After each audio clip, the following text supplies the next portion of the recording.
Cancer എന്ന് പറയുന്നത് രോഗികളെ മാത്രമല്ല, മറിച്ച് അവരുടെ ബന്ധുക്കളെയും അവരോടൊപ്പം നിൽക്കുന്ന എല്ലാവരെയും കാർന്നു തിന്നുന്ന ഒരു അസുഖമാണ്.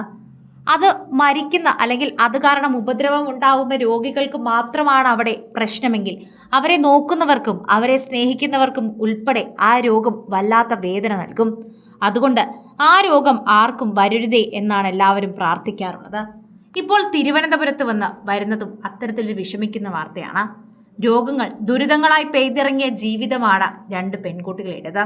രണ്ടു മക്കളും അപൂർവ രോഗത്തിന്റെ പിടിയിലകപ്പെട്ട വേദനയാൽ പുളയുമ്പോൾ ജെ ഷംല എന്ന നിർധര വീട്ടമ്മ നിസ്സഹായമായിട്ടുള്ളൊരവസ്ഥയിലാണ് കഴിയുന്നത്. ക്യാൻസർ രോഗബാധിതയായ ഷംലയുടെ മുന്നിൽ ഇനി എന്ത് ചോദ്യമാണ് ബാക്കിയുള്ളത്? ഈ അമ്മയുടെയും രണ്ട് പെൺമക്കളുടെയും ജീവിതം കണ്ടാൽ ചിലരുടെ കാര്യത്തിൽ ദൈവം എന്തിനാണ് ഇങ്ങനെ ക്രൂരത കാണിക്കുന്നതെന്ന് എല്ലാവരും അറിയാതെ ചോദിച്ചു പോകും. അത്തരമൊരവസ്ഥയിലൂടെയാണ് അവർ കടന്നു പോകുന്നത്. വർഷങ്ങൾക്ക് മുൻപ് ഭർത്താവ് ഉപേക്ഷിച്ചു പോയപ്പോഴും ഷംല തളർന്നില്ല. മാലാഖമാരെ പോലെ പാറി നടന്ന രണ്ട് പെൺമക്കളെ കഷ്ടപ്പെട്ട് വളർത്തുക മാത്രമായിരുന്നു ഷംലയുടെ മുന്നിലുണ്ടായിരുന്നത്. അർബുദ രോഗത്തെ തുടർന്ന് രണ്ട് മക്കളും കിടപ്പിലായതോടെ ഷംല തളർന്നില്ല. കുട്ടികളുടെ കൈപിടിച്ച് വളർത്തി. ചെറുകുടലിൽ ക്യാൻസർ സ്ഥിരീകരിച്ചതോടെ ഷംലയുടെ ജീവിതം വൻ പ്രതിസന്ധിയിലേക്ക് നീങ്ങുകയായിരുന്നു. പഠിക്കാൻ മിടുക്കികളായിരുന്ന രണ്ടു മക്കൾ, ഫാത്തിമ ഫർഹാനയും ഫാദില ഫൈസലും. ഫാത്തിമയ്ക്ക് 23 വയസ്സും അനിയത്തി ഫാദിയയ്ക്ക് 14 വയസ്സുമായിരുന്നു.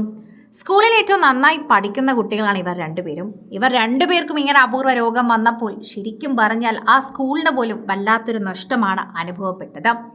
രോഗത്തെ തുടർന്ന് പഠനം തടസ്സപ്പെട്ട് ജീവിക്കുകയാണ് ഇവർ.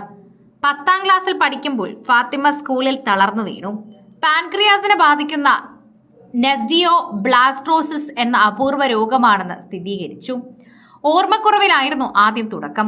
പഠിക്കാൻ മിടുക്കിയായ കുട്ടി ഉഴപ്പുകയാണെന്ന് അധ്യാപകർ കരുതി.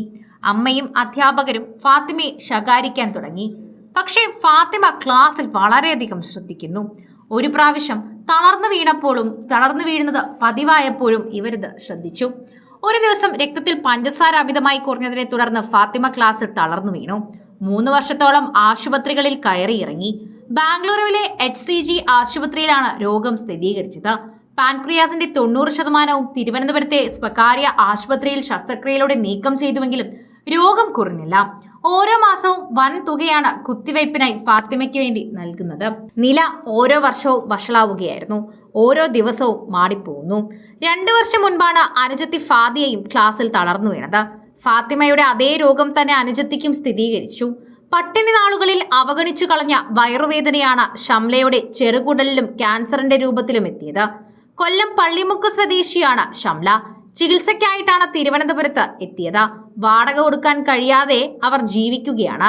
അങ്ങനെ ഇറക്കി വിടുമെന്ന ഘട്ടം വന്നപ്പോൾ കൂട്ടുകാരിയാണ് തുണയായത്.